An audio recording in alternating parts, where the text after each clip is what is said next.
악몽이란 것이 있죠. 꿈을 꾸는데 아주 끔찍한 꿈입니다. 여러분 악몽을 꾸어보셨습니까? 어떤 성도님에도 불구하고 밤마다 악몽을 꿨는데요, 그 악몽은 특별히 마귀가 나타나는 꿈을 꿨습니다. 마귀가 나타나가지고 그렇게 괴롭히는 거예요. 그래서 이걸 어떻게 해결할까 고민하던데 어떤 성도님이 이런 권면을 합니다. 마귀가 제일 싫어하는 게 찬양이라고, 찬양으로 막 대적하라고, 그럼 마귀가 떠나갈 거라고. 그래서 마음에 좀 유한을 품고 깊은 잠에 또 들어보려고 했습니다. 그런데 그날 밤에 또 마귀가 나타난 거예요, 꿈속에서. 그래서 성도님의 권면을 듣고 들은 바가 있잖아요. 뭘 하면 된다고요? 찬송을 하면 돼요.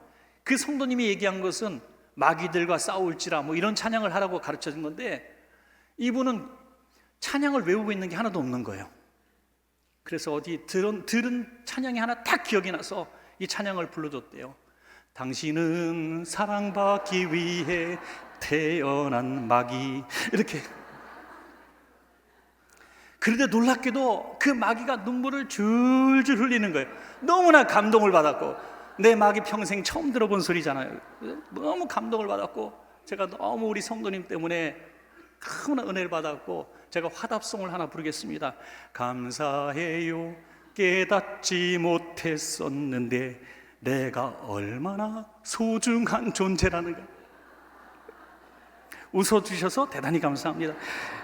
우리 애들한테 얘기했으면 좀 그랬을 텐데.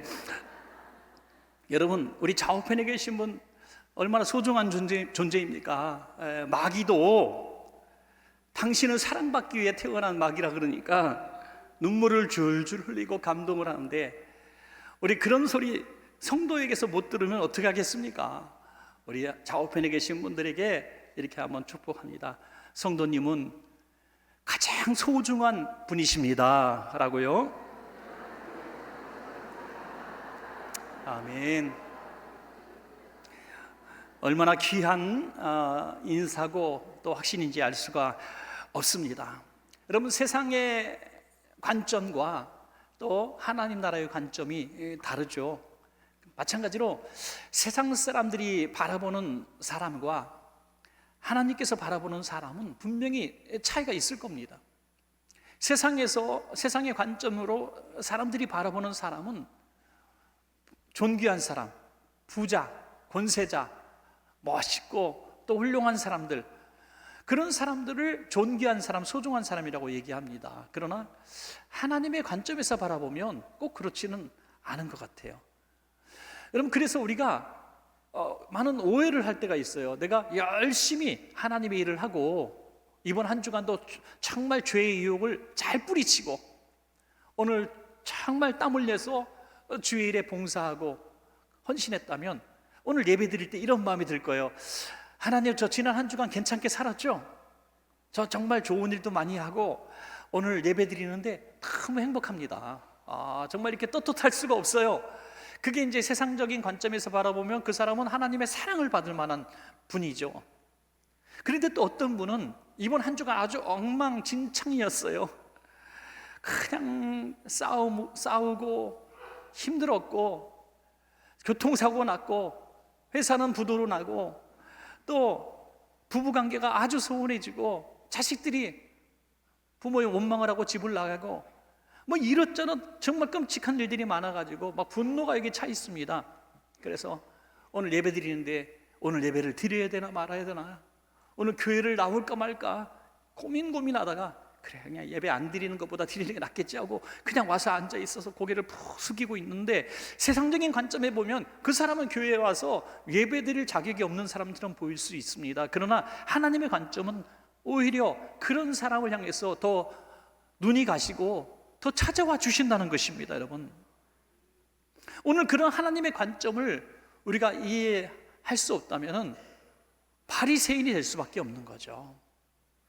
그래서 저는 이렇게 우리가 예배할 때마다 꼭 해야 되는 한마디가 있어야 된다고 생각합니다. 따라합시다. 하나님, 당신이 필요합니다. 그렇습니다. 오늘도 저는 주님이 필요합니다. 주님이 저에게 오셔야 저는 소망이 있습니다. 그렇게 나아갈 때에 어떤 상황에서든지 주님이 우리에게 임재해 주실 줄로 믿습니다. 여러분, 오늘 본문이 바로 그런 얘기를 하고 있는 본문입니다. 예수님께서 제자들에게 여러 비유로 하나님 나라의 말씀을 증거하셨습니다. 굉장히 귀중한 시간이죠. 해가 다 질 정도로요. 그러면 제자들은 이제 말씀 끝났겠구나, 이제 가서 좀 쉬어야 되겠구나 하는 그런 시간이었습니다. 그런데 예수님께서 갑자기 야 얘들아 짐 챙겨, 빨리 우리 배를 타고 저 건너편으로 가야 되겠어, 이렇게 말씀하십니다. 아니 예수님, 밤이 됩니다. 깜깜해집니다. 나갔던 배도 들어올 시간에 갑자기 이 밤에 나가자니요? 고기 잡이러 나가는 것도 아니고 건너편에 왜 가십니까? 그냥 따라와 해서 한 대가 아니라 여러 대에 나눠 타고 그 바다를 건너게 됩니다. 그런데 갑자기 풍랑이 일어나죠. 그것도 광풍이 일어납니다. 그런데 예수님께서 그 제자들을 꾸짖으시며 풍랑도 꾸짖고 잔잔케 하셨습니다. 그리고 결국 바다 건너편에 가셔서 무슨 일을 하셨습니까? 단 한 가지 일만 딱 하시고 곧바로 배를 타고 다시 있는 곳으로 돌아오셨습니다. 그러면 여러분, 얼마나 중요한 일이었기에 제자들에게 배를 타고 건너가자고 말씀하시고 풍랑을 헤치고 건너가셔서 그 일만 하시고 다시 돌아올 정도로 정말 중요한 만남이 있으셨습니까?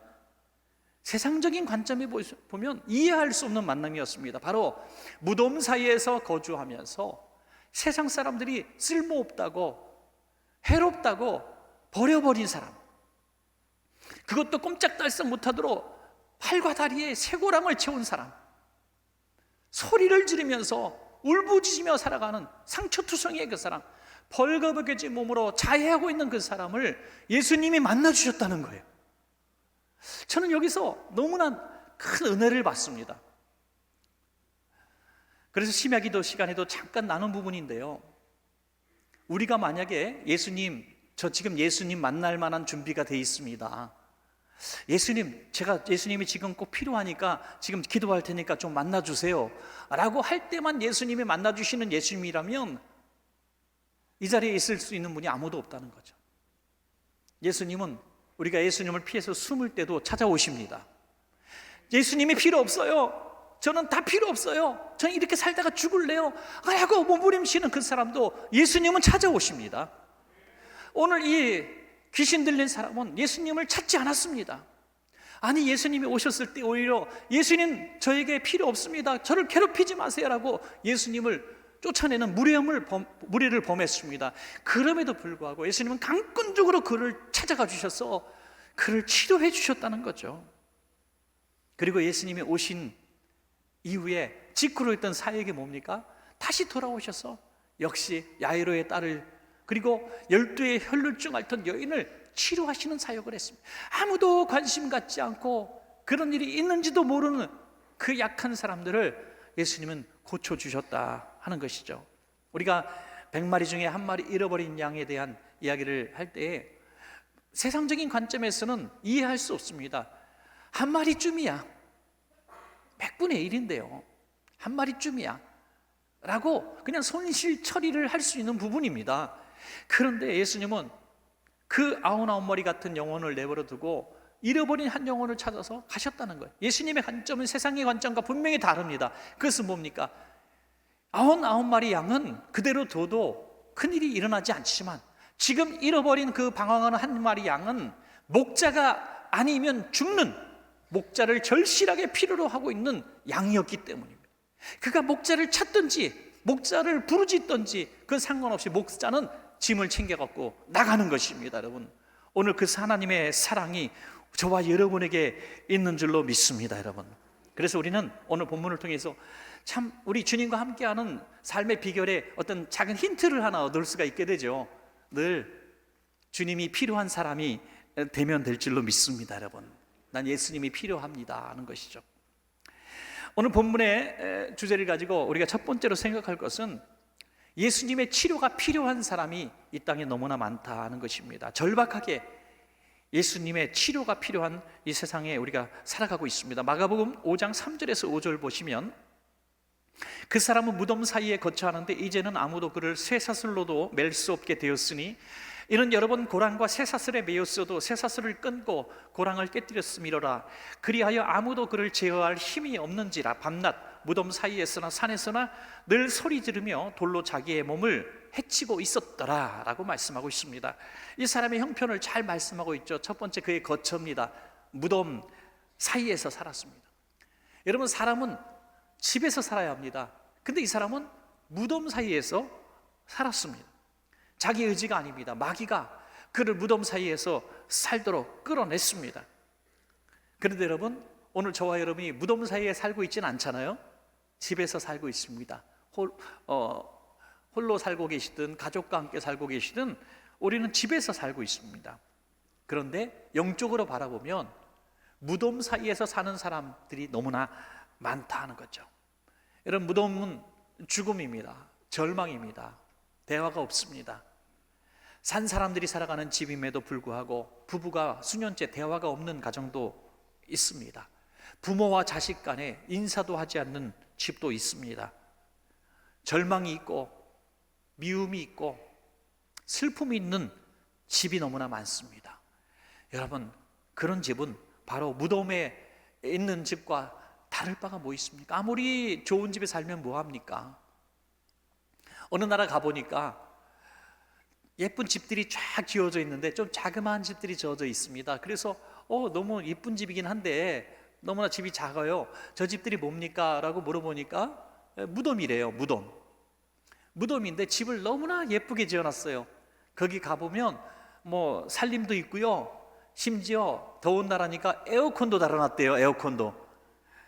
야, 그런데 에어컨 달아놓고 집에 살림살이 다 갖다 놔도 역시 그곳에는 생명이 없습니다. 죽은 사람이 거하는 집이기 때문이죠. 영적으로 볼 때 혹시라도 우리 집이 무덤 사이에 거하는 집이라면 오늘도 우리는 주님이 꼭 필요한 사람인 줄로 믿습니다. 여러분, 그는 또 옷을 벗고 살았습니다. 옷을 벗고, 스스로 옷을 벗고 자기 몸을 상처를 내고 살았습니다. 부끄러움을 모르고 고통도 모르고 아픔도 몰랐습니다. 오늘 세상에서도 그런 사람이 너무나 많아요. 부끄러운 걸 몰라요. 죄를 짓고도 너무나 당당합니다. 그런 사람들을 바라보면서 참 우리는 이 세상에 희망이 없다는 생각할 때가 참 많습니다. 여러분, 오늘 혹시라도 우리 가족 중에, 우리가 알고 있는 사람 중에 부끄러운 짓을 행하면서도 부끄러운 줄 모른다면 이것은 교육으로 갱생할 수가 없는 거예요. 감옥에 잠깐 가뒀다고 해서 이 문제를 풀 수가 없습니다. 그의 영적으로 그가 정말 악한 영에게 매여 있기 때문에 이 부끄러움을 모르고 있는 것이죠. 또한 그는 난폭한 행동을 했습니다. 난폭한 행동. 쇠사슬로 묶어놨습니다. 오죽하면 이 사람이 지나가는 사람에게 막 공격을 하고 험악하게 하고 하니까 쇠사슬로 묶어놓은 거예요. 근데 이게 마귀 역사라는 것을 증명하는 게 뭐냐면 쇠사슬을 끊어버렸다는 거예요. 쇳덩어리를 깨트렸다고 하는 것입니다. 어떻게 그런 일이 있을 수 있습니까? 바로 귀신이 주는 힘이었다는 거죠. 여러분, 가끔 그런 사람들의 얘기를 듣습니다. 괴력을 막 드러내는 사람, 몇 사람이 달려들어도 이길 수가 없어요. 아주 몸은 마르고 가늘펴도 장정몇이 덤벼들어도 이길 수가 없습니다. 왜요? 그 안에 뭐가 귀신이 지는 그런 힘을 발휘하는 그런 모습들을 보게 됩니다. 여러분, 악한 사람들을 보면요, 자기 힘으로, 자기 의지로, 자기 능력으로 그렇게 악행을 저지르는 게 아니더라고요. 그 안에 분명히 그의 영을 조절하고 그의 삶을 악하게 이끌어가고 패망케 하는 그 존재가 분명히 있습니다. 그것을 몰아내지 않고는 바른 사람이, 옳은 사람이, 온전한 사람이 될 수가 없습니다. 꼭 그런 사람은 예수님이 필요한 사람이죠. 그런데 예수님이 그에게 가셨는데도 불구하고 예수님의 치료를 방해하는 세력이 분명히 나타납니다. 그래서 두 번째로 생각할 것은 예수님의 치료를 방해하는 악신들이 있다. 분명히 아셔야 합니다, 여러분. 예수님을 가로막고 있는 세력, 예수님의 치유를 가로막고 있는 세력이 있습니다. 어떤 분을 보면 너무 전도하기 힘들어요. 한번 교회도 나와 줄만한데 그걸 그렇게 힘들어해요. 두 가지 이유로 예수님을 만나지 못하게 하는 마귀의 역사가 있습니다. 첫 번째는 예수님을 만나는 것을 괴롭게 만듭니다, 여러분. 너무 힘들게 만들어요. 금방 오늘 분명히 교회 나오기로 드디어 약속을 했는데 5분 전에 못 나오겠다고 연락이 와요. 문 앞에 가서 기다려도 핑계 됩니다. 너무 힘든 거예요. 너무 힘든 거예요. 여러분 그렇지 않겠습니까? 영적인 세계 속에서 바라볼 때 악한 영이 지금까지 노예처럼 붙들고 있는데 부끄러움도 모르고 벌거벗은 것도 모르고 폭행을 행하고 이런 악한 일을 만들게 만들었던 자기 노예가 있는데 이걸 예수님께 지금 뺏기게 생겼는데 가만두겠습니까, 여러분? 그래서 막 괴롭게 만드는 거예요. 자, 마가복음 5장 7절에서 8절입니다. 큰 소리로 부르짖어 이르되 지극히 높으신 하나님의 아들 예수여, 나와 당신이 무슨 상관이 있나이까? 원하건대 하나님 앞에 맹세하고 나를 괴롭히지 마옵소서 하니, 이는 예수께서 이미 그에게 이르시기를 더러운 귀신아 그 사람에게서 나오라 하셨습니다. 아멘. 막 큰 소리를 지르는 거예요. 나 괴롭게 하지 마세요. 괴롭게 하지 마세요. 여러분 얼마나 어리석은 모습입니까? 가끔 보면 영상에 동물들이 사람이 만들어 놓은 그 덫 같은데 걸려가지고 죽어가는 모습을 봅니다. 그러면 사람들이 구조한다고 가서 이렇게 하잖아요. 그런데 가만히 오게 놔둡니까? 드디어 저를 구조하러 오셨군요. 제가 밤새도록 기다렸습니다. 그러냐고요? 아닙니다. 막 물려고 합니다. 물려고 해요. 자기를 살려주려고 하는데 막 핥힙니다. 여러분 그렇습니다. 나를 괴롭게 하지 마옵소서라고 말했지만 예수님은 그를 괴롭게 하려고 가신 게 아닙니다. 그를 자유케 하려 가신 것입니다. 자유케 하시려고 가신 것입니다. 그런데 왜 괴롭게 한다 그럴까? 이 괴롭게 한다고 얘기하는 것은 그의 사람의 말이 아니라 그 안에서 역사하는 귀신의 이야기인 것입니다. 여러분, 나를 괴롭게 하지 마라. 여러분 우리가 말씀 들을 때에 혹시 말씀 들을 때에 막 마음이 괴로운 이런 일들이 일어나는 경우가 있습니까? 전에는 신앙생활 1년, 2년 그냥 평안하게 했는데 어느 날 갑자기 막 양심이 요동을 치고 말씀이 막 살아 운동력 있고 내가 큰 죄인인 것이 막 깨달아지고 내가 삶을 이렇게 살면 안 되겠다, 뭔가 이제 큰 변화를 가져야 되겠다, 그런 결단이 있어서 막 지금 힘든 분들이 있습니까? 그날은 정말 복받은 날인 줄로 믿으시기 바랍니다. 여러분, 여러분 안에서 여러분의 삶을 주장하고 있었던 악한 습관, 그냥 악한 일들이 여러분에게서 완전히 끊어지는 날이 될 수 있기 때문입니다. 여러분, 그러므로 어느 날 내가 막 영적으로 하나님의 말씀과 내 삶이 부딪히고 하나님의 생각과 내 생각이 부딪힐 때 여러분 이날은 괴롭힘을 당하는 날이 아니라 정말 자유케 되는 복된 날인 줄로 믿으시기 바랍니다. 여러분, 또한 마귀는 예수님을 만나면 손해보는 것처럼 생각하게 만들어요. 여러분 예수 안 믿는 사람들은요, 교회 다니는 사람들은 다 미련한 사람들인 줄 알아요. 다 모자란 사람인 줄 알아요. 그런데 가서 교회에 들어와서 깜짝 놀라는 경우가 있다는 거예요. 이제 교회 와서 깜짝 놀라는 거는 자기보다 훨씬 나은 사람들이 너무나 많은 걸 보고 깜짝 놀란대요.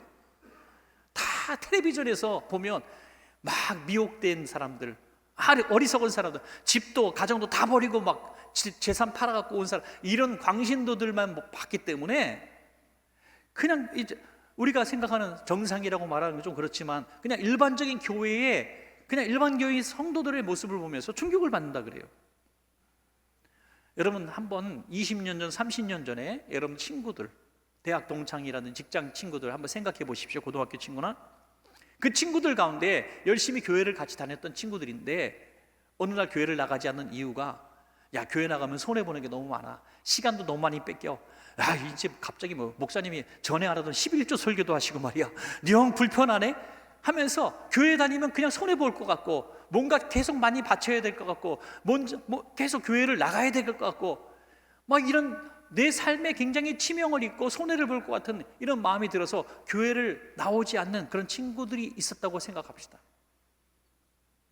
그런데 20년 지난 오늘, 30년 지난 오늘 그분과 지금 여러분의 삶을 비교해 보십시오. 다른 건 몰라도 저는 확실히 압니다. 여러분들이 그분보다 10년은 젊어 보일 거예요. 10년은. 할렐루야. 그래서 예수 믿는 사람은 왜 이렇게 더 젊어 보이냐? 이런 얘기를 너무 많이 들어요. 그들이 알 수 없는 우리 안에 신앙생활에 기쁨이 있습니다. 손해보는 게 아니라 완전히 봉 잡는 거죠. 예수 믿으면. 예, 죄송합니다. 전문 용어를 이용해서. 하여튼 우리 예수 믿으면 복 받은 거예요. 할렐루야. 이걸 모르니까 눈앞에 손해만 생각하고 나오지 않는. 결국 보니까 20, 30년 지난 다음에 보니까 우리 믿는 사람들이 더 잘 돼 있어요. 안 믿는 사람이 얘기합니다. 너 그렇게 교회 다니고 11조 내고 충성하고 하면 너 어떻게 살아가려고 그래? 너 노후에는 남은 거 아무것도 없을 거야 하고 생각했는데 지금 바라보니까 그 사람들이 아무것도 없어요. 이것저것 다 잃어버려. 여러분, 하나 분명히 제가 증명을 했기에 술, 담배만 안 해도 집을 삽니다. 우리는 술, 담배는 안 해도 집을 사요. 그들이 모르는 우리만의 아름다운 복된 삶이 있는 것을 그들은 몰라요. 어떤 사람이 예수님 앞에 예수님, 내가 어떻게 해야 구원을 받습니까? 라고 질문했습니다. 예수님께서 가만히 보니까 이 사람이 행동으로 하는 것은 믿는 자답게 행동한 걸 아셨습니다. 율법을 다 지켰습니다. 그런데 하나 부족한 걸 발견하셨어요. 그것은 손해보려고 하지 않는 그의 이기심을 봤습니다. 그래서 야, 너 물질 팔아가지고 가난한 자들에게 주고 너 나를 따라와 봐라. 그랬더니 그 사람이 재물이 많은 거로 근심하며 돌아갔다 그랬어요. 분명히 그는 영혼 구원에 대해 질문했습니다. 고상한 영적인 복에 대해서 질문했습니다. 그러나 그 영적인 복을 받는 비결이 육신적인 손해가 동반되어진다는 사실을 깨닫고 물질을 선택한 겁니다. 얼마나 이중적입니까, 여러분? 그러나 삭개오는 달랐잖아요. 삭개오에게 이 구원의 선포가 언제 이루어집니까? 예수님이 너 물질 팔아서 가난한 자들에게 줘라고 말씀하지 않으셨습니다. 그러나 스스로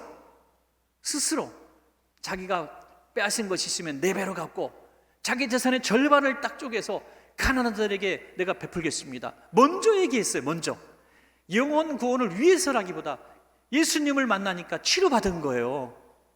물질만 바라봤던 정말 욕심꾸러기가 치료받으니까 물질보다 소중한 것이 무엇인지 깨달아졌다는 것입니다. 여러분, 이게 마귀가 떠나면, 악신이 떠나면 모든 사람이 이 동일한 모습을 보일 줄로 믿습니다. 여러분, 마지막으로 생각할 것은 주님이 얼마나 감사한 분인지, 포기하지 않으시는 유일하신 치료자이신 것이 얼마나 감사한지 모릅니다. 여러분, 마귀가 아무리 우리를 괴롭게 하고 예수 믿으면 손해보는 것처럼 말하고 해도 우리 성령님은 절대로 포기하지 않으십니다. 여러분, 우리가 주님을 부를 힘도 없고 나 주님이 필요합니다, 주님이 꼭 계셔야 됩니다, 그걸 깨닫지도 못하고 있는 상황 가운데서도 쇠사슬에 매인 그 형편에 이 사람을 찾아왔듯이 주님은 절대로 포기하지 않습니다. 여러분, 분명히 저는 말씀드리고 싶습니다. 여러분들이 신앙생활 잘하고 남들이 바라볼 때 야, 저분처럼 신앙생활하면 좋겠구나 라고 칭찬하시고 계시고 세상적으로 봐도 아주 평탄한 삶, 괜찮은 삶 산다고 해서 주님이 평소보다 더 사랑하시고 더 가까이 계신 게 절대 아닙니다. 어찌 보면 쇠사슬에 매인 사람처럼 절망 속에서 희망이 없고 죽어가고 있는 그런 끔찍한 상황 가운데 있는 그 사람이 오히려 더 예수님이 빨리 찾아가는 그런 사람이 될 수가 있는 것이죠. 그래서 우리는 늘 이렇게 고백해야 됩니다. 저는 예수님 없으면 안 됩니다. 예수님 없으면 안 됩니다. 내 힘과 의지로 절대로 우리는 그렇게 살아갈 수가 없습니다. 김중곤 목사님의 설교집에 보니까 어떤 성도가 뭐 톡 하면은 머리를 삭발하고 오는 거예요. 이게 저는 무슨 반항을 하나, 저 사람이 왜 저렇게 얼굴을 심각한 얼굴로 삭발하고 오나 불편했답니다. 8번이나 그렇게 했대요. 그래서 물어봤더니 자기가 몸의 유혹을 이기지 못해 죄를 질 때마다 머리를 삭발했대요. 8번이 아니라 100번을 깎아도 우리 의지로 죄를 이길 수가 없습니다. 죄 짓는 것도 우리는 두려워할 이유도 사실 없습니다. 왜? 우리는 죄를 질 수밖에 없기 때문이죠. 그러나 감사한 것은 주님은 절대로 우리를 포기하지 않으신다는 것입니다. 여러분, 오늘 주님께서 그에게 찾아오셔서 그를 회복시킬 때 어떻게 회복됩니까? 첫 번째로 보니까 귀신이 떠나가고 온전한 정신이 돌아와서 옷을 입었다라고 말씀하고 있습니다. 온전한 정신, 온전하다는 게 뭡니까? 원래 모습대로 회복되었다는 것입니다. 우리가 치료하시는 하나님을 여호와 라파라고 하죠. 라파는 온전하다라는 뜻을 가지고 있습니다. 그래서 우리가 온전하게 되는 것이 주님의 치료받은 증거이죠. 온전하게 된 것. 우리가 하나님의 형상으로 지어졌고요, 행복하게 살아갈 수 있는 그런 모든 것들을 주님은 우리에게 주셨습니다. 그러나 우리의 이기심과 욕심, 악한 영에 붙들려서 망가지고 깨어진 삶을, 쇠사슬에 매인 삶을 살아왔던 것이죠. 그러나 예수님은 절대로 우리를 포기하지 않으시기 때문에 주님 우리를 만나 주실 것이고 우리를 다시 온전하게 회복시켜 주실 줄로 믿습니다. 여러분, 그는 집으로 돌아갔습니다. 이것이 너무나 중요하죠. 고쳐주시고 난 다음에 내가 예수님 따라 평생 종로로 타겠습니다 라고 말했지만, 아니야, 너는 집으로 돌아가야 돼. 그게 온전함이야. 넌 집에서 살아야 돼. 가족의 의무를 다해야 돼 하면서 돌려보내 주셨습니다. 그곳에서 예수님이 누구신가 증거하는 삶을 살았습니다. 여러분, 많은 이단과 사이비들이 하는 일들 중에 가장 치명적인 증거는 집을 나오게 하는 겁니다. 집을 나오게 하는 거예요. 다 버리게 만들고, 다 팔아버리게 만들고, 그 미래를 그냥 다 그 종교 집단에 바치게 만듭니다. 그리고 쓸모없으면 버려버려요. 그러나 우리 주님은 그런 분이 아닙니다. 돌려보내시는 주님이십니다. 남편 노릇 못하고 가족을 버려버린 그 가장을 집으로 돌려보내시는 하나님, 엄마 노릇 못하고 아내 노릇 못하고 밖으로 돌아다니는 그 아내를, 어머니를 집으로 돌려보내시는 하나님, 자신 노릇 못하고 부모 마음에 대못받고 부모와 단절하고 살아가는 그 자식들을 집으로 돌려보내시는 하나님, 바로 그 하나님이 우리의 하나님이시기 때문에 우리는 하나님을 치료자라고 말씀하시는 것입니다. 치료자입니다. 상하고 깨진 가정이 있습니까? 병든 상황이 있습니까? 병든 몸이 있습니까? 주님 만나면 다시 온전케 될 줄로 믿습니다. 여러분, 말씀을 맺겠습니다. 오늘 본문에 나오는 귀신 들린 사람은 세상이 포기한 사람이에요. 돼지 한 마리 값도 못하는 형편없는 인생이었고 남에게 해를 끼치는 해로운 존재였습니다. 아무도 관심 없는 그를 바다 건너편에 계신 예수님이 아시고 풍랑을 헤치고 찾아와 주셔서 그를 거절하고 소리 지르는 그를 강권하여 치료하여 주셨습니다. 여러분, 예수님이 우리 곁에 계시면 우리가 예수님 싫어요, 날 떠나세요, 난 그냥 이렇게 살다 죽을래요 라고 말해도 예수님은 우리를 포기하지 않으십니다. 그 좋으신 예수님이 우리의 예수님인 것이 얼마나 감사합니까? 여러분, 그래서 오늘 이 시간에 예수님 앞에 어차피 예수님 포기하지 않으시니까 우리가 먼저 내려놓읍시다. 예수님, 전 예수님이 필요합니다. 날 치료해 주시옵소서, 온전케 해 주시옵소서. 그래서 우리도 치료받고 우리도 세상을 치료하는 유일하신 치료자 예수님 닮은 성도들 되시기를 축원합니다.